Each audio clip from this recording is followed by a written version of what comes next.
and it seems to be doing all right. So that's how we're going to do it. Anyway, all right. So welcome to the I Live Truth podcast and channel. My name is Earl, and welcome. So today I'm doing this through my desktop. My webcam's not great, but I got a my phone piped into my computer using this app, so it seems to be doing all right. Anyway, if you're new here, make sure to subscribe. I Live Truth on YouTube, or also I'm on Spotify, spotify.ilivetruth.com. It'll take you right to the app. And also bookmark ilivetruth.com. That's where you can download all the episodes in MP3 format, so you can listen to them wherever. And also there's a donation form there if you feel so inclined. If not, it is what it is. So anyway, today's episode is going to be how to be a good model, what it means to be a good model, and how to talk to kids, how to talk so kids listen, and how to listen so they talk. So I think everybody needs to know that, everybody knows that, you're supposed to model good behavior for your kids, but I'm not sure if everybody knows what that means exactly. I thought I did, but I stumbled across this book not too long ago, maybe a week ago, and the book is called How to Talk So Kids Will Listen and Listen So Kids Will Talk by Adele Faber and Elaine Maslish. Anyway, it's a really interesting book. It's really helpful. Basically, they explain they explain how to model good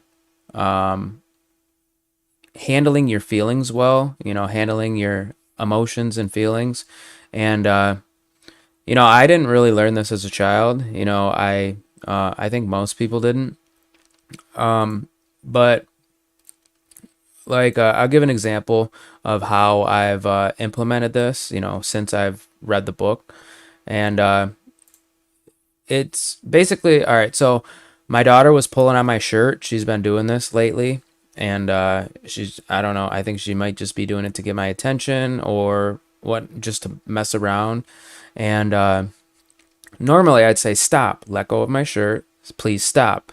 And in that book, they explain that that's really not a great way to model good management of your feelings or emotions. So they recommend to say, what I did, instead of saying stop, let go of my shirt, that's really bothering me, whatever, I just said, I don't like my shirt being pulled. It isn't nice to have stretched out shirts. It's really making me mad. And then she stopped. She didn't stop immediately, but she stopped very shortly after, like within a second or two. And so that would be a good way to display anger in a healthy way. Not screaming and yelling.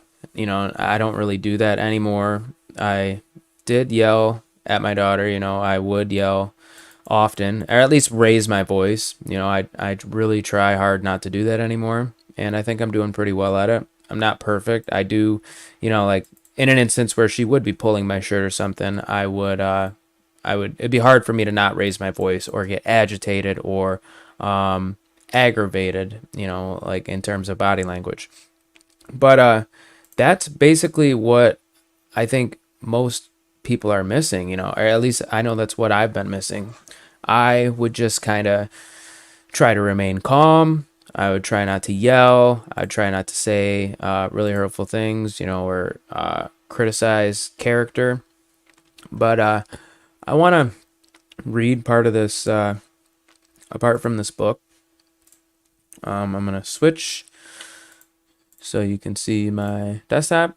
All right, so I copied part of this. Now, I'm quoting here. This is from the book. They finally wore me down, and though it was the last thing I ever dreamed I'd be doing, I joined a parent group. The group met at a local child guidance center and was led by a young psychologist. Dr. Haim Ginott. He's got some really good books too that they talk about in this book. But going on, the meeting was intriguing. The subject was children's feelings, and the 2 hours sped by. I came home with a head spinning with new thoughts and a notebook full of undigested ideas. There's direct connection between how kids feel and how they behave. When kids feel right, they'll behave right. How do we help them to feel right? By accepting their feelings. Problem: parents don't usually accept their children's feelings. For example, you don't really feel that way. You're just saying that because you're tired. There's no reason to be so upset. And then, steady denial of feelings can confuse and enrage kids. Also teaches them not to know what their feelings are, not to trust them. And they I mean, it makes sense, like they go on further with further examples, and they talk about like a kid wakes up from a nap and says, "Oh, I'm still tired," and the parents like, "You couldn't possibly be tired. You just woke up from a nap." And that would anger me too. And the thing I really like about this book is they give a bunch of examples from parents and letters that were written and sent in to the authors of this book. And they also have these like open-ended questions, like they want you to write in the book, and they say, how would you feel if, and then they give a lot of hypotheticals. Like there's in this first chapter where they're talking, where that was from, this from the very first chapter, that thing I just read, and they give a bunch of examples, like the ones where the kid just woke up from a nap, or there's one about a retainer, like the kid's saying, "Oh, this retainer really hurts my mouth," and the mom's like, "Oh, well," or the parents like, "Oh, it can't hurt that bad. After all this money we're spending on this, then you have to wear it." And this would make anybody angry, and conflict anybody. It'd just be annoying. And like they say, steady denial of feelings can confuse and enrage kids. It also teaches them not to know what their feelings are and not to trust them. And that's basically, that I don't really know how to explain it, other than that means it teaches them to not trust their feelings. And that's exactly what it says. It says it perfectly. And so I've been trying to implement this, maybe I just finished the book maybe 2 days ago, 3 days ago. And I'm reading through it again, and I am there's a bunch of printouts at the end of each chapter. They, just little, one sentence things that they're tips, like don't ignore the feelings. And then there's another thing that's really helpful is there's a bunch of comics in the book, and actually I'll show a few right now. I'll show a few and talk about a few. So let's switch this. Make sure you guys can see it. All right. So right here, instead of questions and advice. Now this isn't from the first chapter, but shows a little girl and her mom, and she's saying, "Somebody stole my red pencil." The mom's saying, "Are you sure you didn't lose it?" And right there, she's questioning her daughter.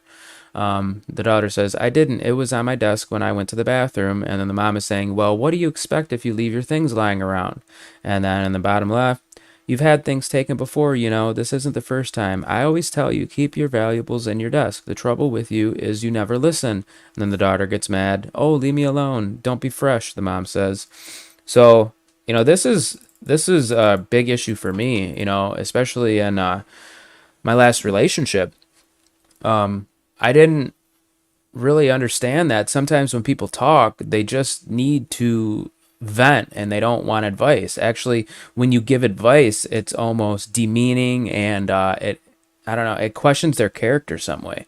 It just doesn't feel good. And then the next comic, and so that one was instead of questions and advice, and then the solution, or their proposed solution, is acknowledge with a word like, "Oh, I see." And this one, the daughter saying, "Somebody stole my red pencil." The mom saying, "Oh." The daughter, "I left it on my desk when I went to the bathroom and somebody took it." The mom, The daughter, "That's the third time I've had my pencil ripped off." And the mom, "Ugh." Then the daughter, "I know, from now on when I leave the room, I'm going to hide my pencil in my desk." The mom says, "I see." And the great thing about this approach in the book is that usually the goal is to get the children to handle their emotions, their problems, their feelings on their own. And a lot of the letters from the parents that wrote in and sent the letters, they actually explained that that's what they experienced. They would just they would fight off their typical response, and they would do what was suggested in the book. And that'd be just acknowledging it with a word.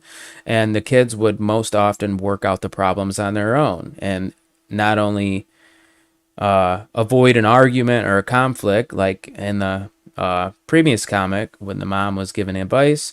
It's just a better way, and it seems to work. And also, they go further, in a different chapter. They're talking about instead of like giving kids commands, like just yesterday, my daughter was her hair was all crazy. It hadn't been brushed, and she said she wanted it brushed, which she does often. She'll say, "Yeah, I want it in a bun or a ponytail," and her mom will go to do it, and then she'll just be really mad and not cooperative. And so yesterday, she was at the point where she was not being cooperative. She was just trying to get away essentially and avoid it. I was like, I tried giving her options, and normally we do give her options, but then both, her mom and I, default to, all right, well, we have to do your hair, so get over here. You said you wanted to do it. You said you wanted a ponytails or whatever, and she's non-compliant. But yesterday, so she was all mad. She wasn't allowing us to brush her hair. And I said, all right, well, these are your options. Do you want a bun, a ponytail, two ponytails? Do you want your hair down? And then her mom was like, or do you want braids? And then I tried to be excited about the braids. Ooh, braids. And she said, I want it down. And then she was still not allowing anybody to brush it. And I said, okay, well, you can have me brush it, or you can have mama brush it, or you can brush it. And she said, I want to brush it. I'm like, all right. And mind you, she's almost 4. She'll be 4 in like 3 months. And I said, okay, well, if you brush it, when you're done, one of us is going to have to make sure you got all the knots out. And she was like, all right. And she did it. She wanted to brush her hair in the kitchen. We were all in the living room. So she went in the kitchen, she brushed her hair, and then she went to her mom and she finished it up, and it worked. And I was kind of blown away because it wasn't that much different than we usually do it, but I just stayed on, these are your options. I never once said, all right, get over here. We need to brush your hair. We need to take pictures. I mean, I did at the beginning. I was trying to coerce her with, I was saying, we can take some pictures, then we can print them out and send them to whoever you want. And she said, oh, she mentioned one of her aunts. I mentioned my grandma. And, but she was still not doing it because mainly I was just saying, all right, get over here. We need to brush your hair so we can take pictures.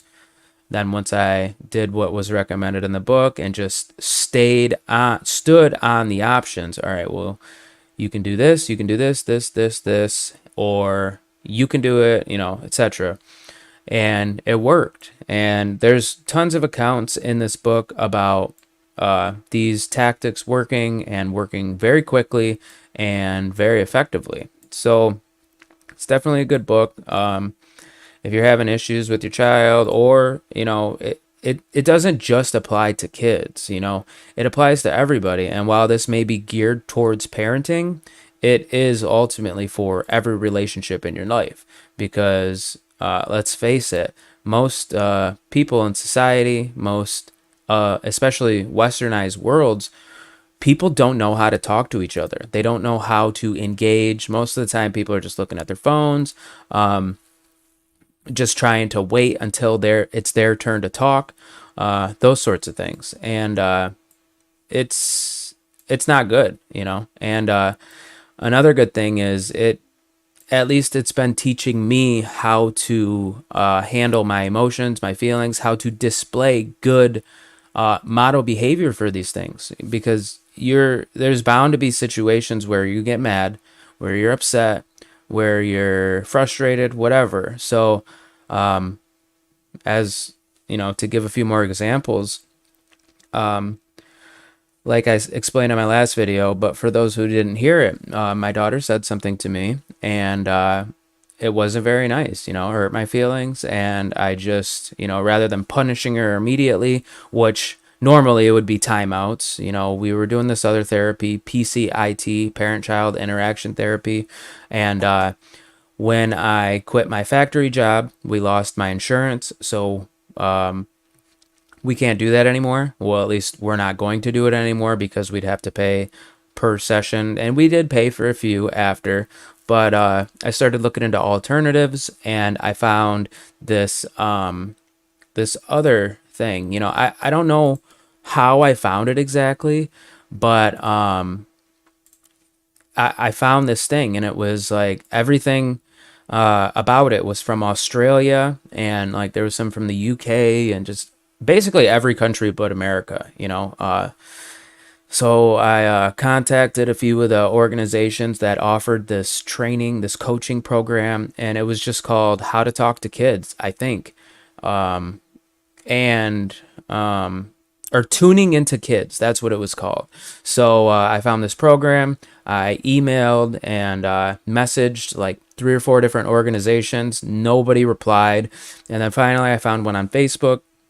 I sent a message and I said, hey, it was an Australia-based place too. And I messaged them. I said, hey, do you offer these programs? And they said, no, sorry. And then I got disappointed. And then I asked another question. I said, well, do you know of any place where I can learn these things online? Get some kind of course or program where I can do it from America online. And they sent me a link to this place, parentlab.com, and they have, I think it was $90, and you get access to 10 videos, and they're like, I think the longest one's like 25 minutes, and the rest are like 10 minutes. Anyway, I downloaded it, or I bought it, I downloaded them, and I watched them all, and they were really helpful. And in one of the videos, they talked about this guy, Dr. John Gottman, Gottman, and they talk about a book from him called Emotion Coaching. And there's actually a DVD or VHS or something. You can find it on YouTube. Actually, I'm going to pull it up real quick just so I can. But anyway, it's only like 20 minutes worth of videos, and you can watch it right on YouTube. And that was helpful. So yeah, Emotion Coaching DVD. Just go on YouTube, Emotion Coaching Gottman, and you'll see the video. I'll actually switch so you can see. Whoops. Let me make sure. All right, where is it? Right here, Emotion Coaching Gottman, and it's this video right here. And it's like a 10-minute long video. And granted, you're not going to learn everything from it, but I found this video, I watched it, and then I got a hold of the book, Raising an Emotionally Intelligent Child by Dr. John Gottman. And I was reading that, and then they mentioned the How to Talk to Kids, so they'll listen. How to Talk so kids will listen, and listen so kids will talk. I read that book, and now I'm going to reread that book and reread the Gottman book, and it's really helpful. If you have issues where your kids aren't listening to you, or really if your relationship isn't going as planned, or if you'd just like to improve in general in terms of relationship compatibility or interaction with loved ones or friends or whatever, then I would definitely recommend them. And at the very least, you will improve when you have children. Avoid conflict with them, because frankly, it's not fun to argue with a 3-year-old, especially when they start screaming and just throwing tantrums, and because something needs to be done in order to learn how to handle these situations. So anyway, like I said, parentlab.com offers those videos for the emotion coaching, or tuning into kids, I think. I'll bring that up right now so I can make sure I'm giving the right information, accurate information, because yeah, people need to hear these things. People need to do these things if they're having problems, you know. Something needs to be done, and it needs to be done from the point of view that it's not the kid's problem, especially if tuning into kids online. Yep, parentlab.com. Um, parentlab.com. You just go there. You click on expert workshops over here. Click that, and then right here, tuning into kids, this bottom one. And it's really great. You know, it helped me, but you're not going to get everything you need just from watching those videos. But I think you will get everything you need from watching the videos and reading the two books, Raising an Emotionally Intelligent Child by Gottman, and How to Talk So Kids Will Listen, and Listen So Kids Will Talk. But yeah, like, you can't be a good model. You can't model good control of your emotions or handling of your emotions without telling your kids. You know, you got to use I statements. Just like that one when my daughter was pulling my shirt. I don't like when you pull my shirt. I don't want stretched out clothes. You know, it's really uncomfortable. Or like, they give some other examples too, where things that common statements or situations where parents often deny their kids' feelings, or discount or just ignore them. You know, like for instance, in a household with two kids, two young kids, or even two kids in general, you know, there will be a point where the older child, like my daughter right now, she hasn't said this. She always says that she loves her brother, she cares about him, she's helpful to him, but sometimes she'll like get frustrated with him. You know, like, we were building stuff with blocks the other day in her bed. Excuse me. Building stuff with blocks in her bedroom. Me, her, and my son. And my son was just tearing everything apart, you know, and she was getting upset, and she kept moving, like rotating, spinning around, trying to get away from him. And he kept trying to get her stuff, and he did. He destroyed her stuff. And that would be upsetting for anybody, but she pushed him away. And we're trying to get her to not do that. Obviously, he's not even one, and she's almost 4.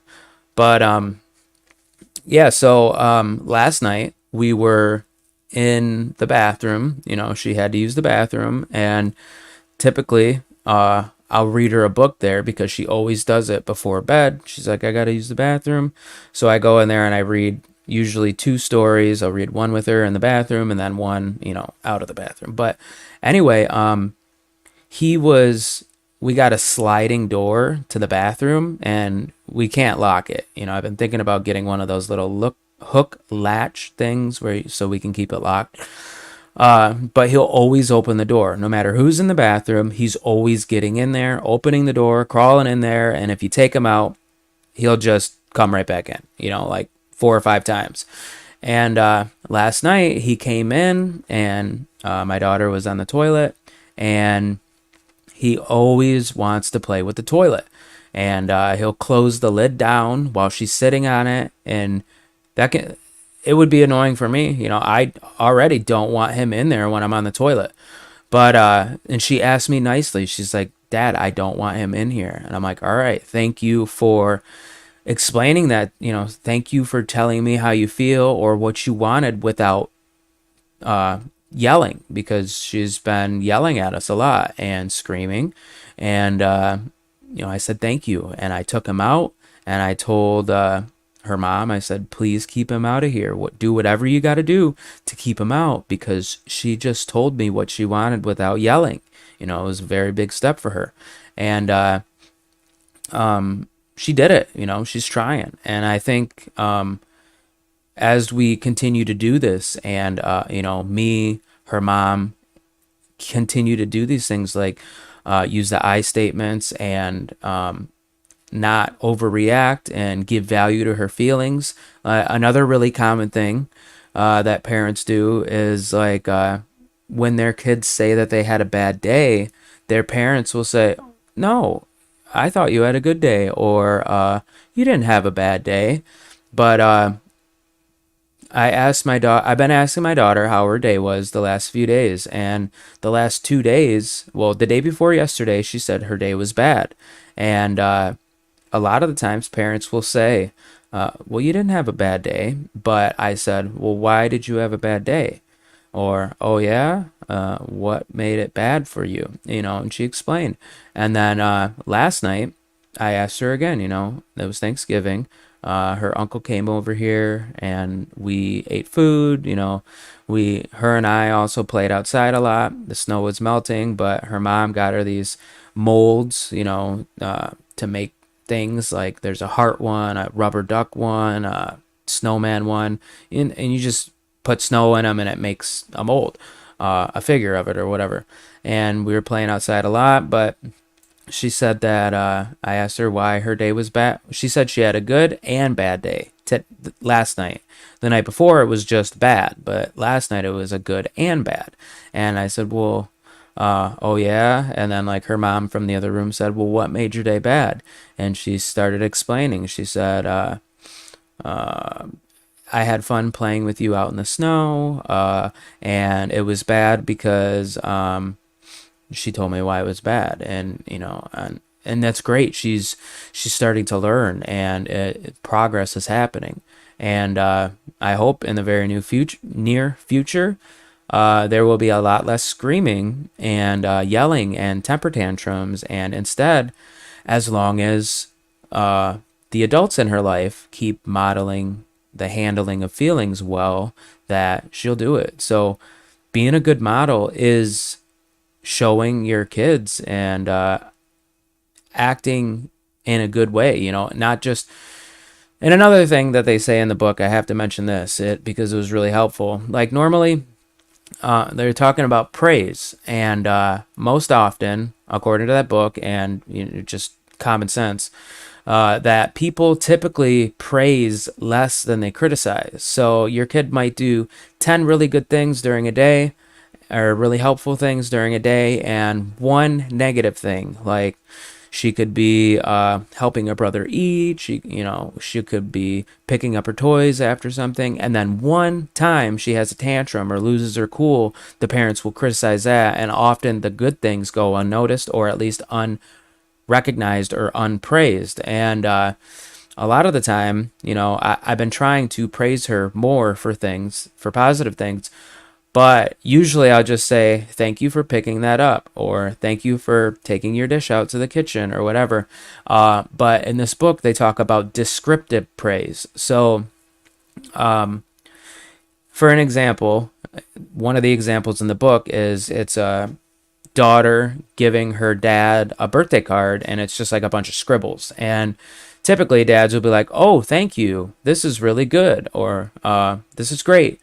But if you describe what was given to you, like say she used red, yellow, and blue crayon, and she just scribbled all over, and a good descriptive praise, according to this book, the How to Talk to Kids book, is, oh, you used a red crayon and you went all the way around, it did a loop, and I really like how the red and the blue go together, and blah blah blah. You give a very descriptive praise, and it takes longer than just saying, oh, good job, or thank you, this is nice. But if you describe what was done and then you say, oh, this is really good art, you're a great artist, you give basically an adjective, a descriptive word that describes what act they did. Like today, my daughter washed her hair for the first time in the shower, almost did it all by herself. The only thing that I did was covered her eyes with a washcloth, and she did everything else. And rather than just saying, oh, good job washing your hair, I said, that was very independent of you. I named it. And that's the same thing as, a lot of these parenting books, or just advice in general about parenting, they say, name the behavior. And I've been doing it I was reading the Bible, and it's important to name the sin. When you apologize, name the sin. So if I lose my temper and I blow up on somebody and yell, I would say, I'm sorry for yelling. it was wrong of me to lose my temper or lose my cool or whatever, some type of descriptive name, and I was only doing it for negative behavior, and I was only doing it for my own behavior.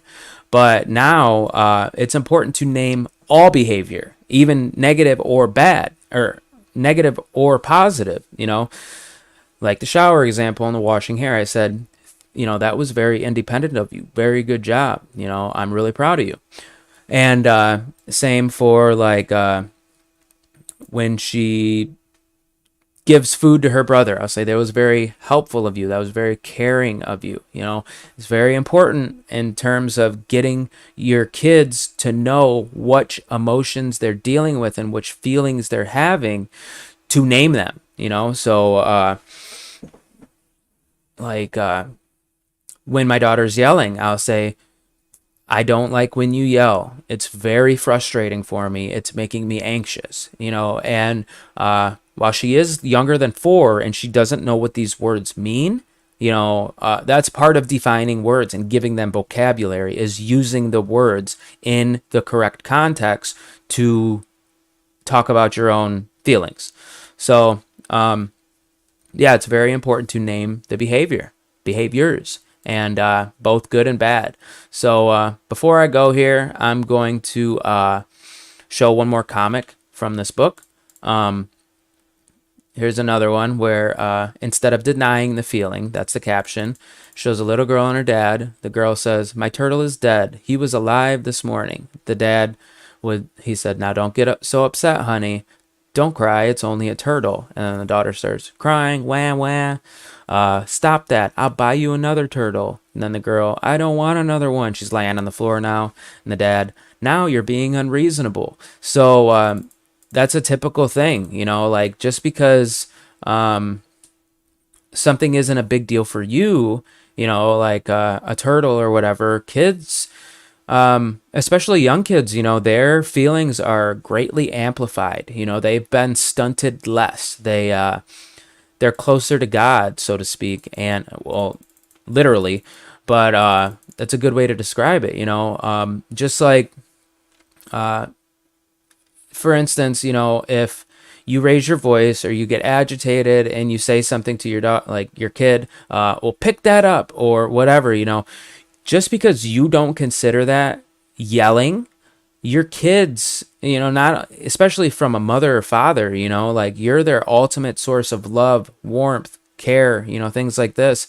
And your voice could be amplified or doubled or tripled in terms of volume, decibels. It could be much louder to a kid just because of the emotional connection or the relationship, and so right here in this comic, "My turtle is dead. He was alive this morning." The father saying, "Now don't get so upset, honey." Or another thing, "There's no reason to be upset." Well, maybe there's no reason to you as the parent to be upset, but there's a very good reason. Like, obviously, the daughter, the kid has a reason. There is a reason, or else the kid would not be throwing a fit. Just like at the first quote I read,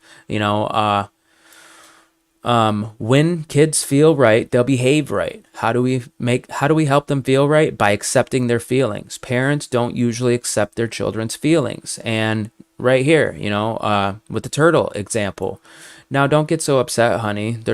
There's no reason for that." Well, clearly there is, and you're denying the kid's feelings, and that's a problem. It'd be a problem for anybody, and it might not be as noticeable in parents or adults because they've learned how to bottle up their emotions and not be honest with each other and just ignore it, cast it aside.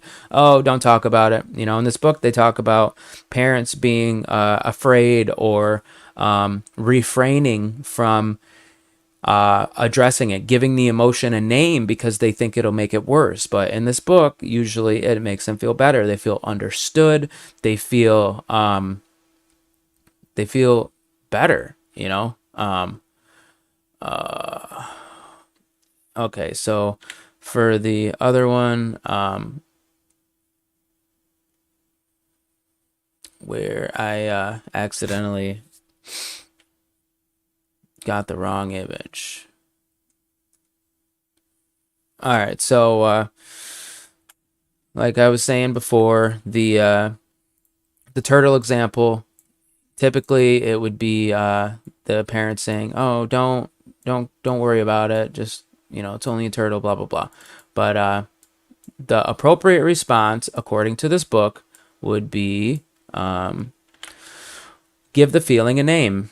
And it shows the girl and the dad. My turtle is dead. He was alive this morning. The dad, oh no, what a shock. And then the daughter, he was my friend. The dad, to lose a friend can hurt. The daughter, I taught him to do tricks. The dad, you two had fun together. And then the daughter, I fed him every day. And the dad, you really cared about that turtle. And right here, the caption is, parents don't usually give this kind of response because they fear that by giving a name to the feeling, they'll make it worse. Just the opposite is true. The child who hears the words for what she is experiencing is deeply comforted. Someone has acknowledged her inner experience. And regardless if you want to admit it or not, most people want this. Most people long for this. They really closeness, for connection, for empathy, and I think in order to be a good parent, ultimately you have to show warmth, compassion, and empathy. Your kid just wants to know that they feel understood, that you understand how they feel and accept them. This stuff seems obvious, but the book, How to Talk to Kids, so How to Talk So Kids Will Listen, it's really great because they give so many examples. It's just super helpful. You're not going to be disappointed. You can get the Kindle version. Email me, send me a message. I'll send you a book if you need it. If you're going through a situation where you are having some real issues with your kids and you are willing to try something, send me an email, ijustlivetruth@gmail.com, and I'll send you a copy. So with that, though, I'm going to end this.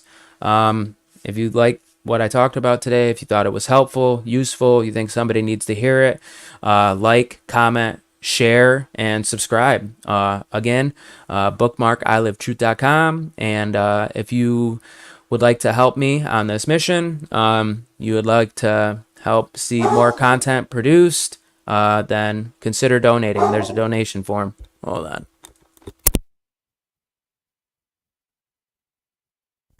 Okay, so anyway, ilivetruth.com, and if you want to listen on Spotify, go to the website, spotify.ilivetruth.com. It'll take you right to the app.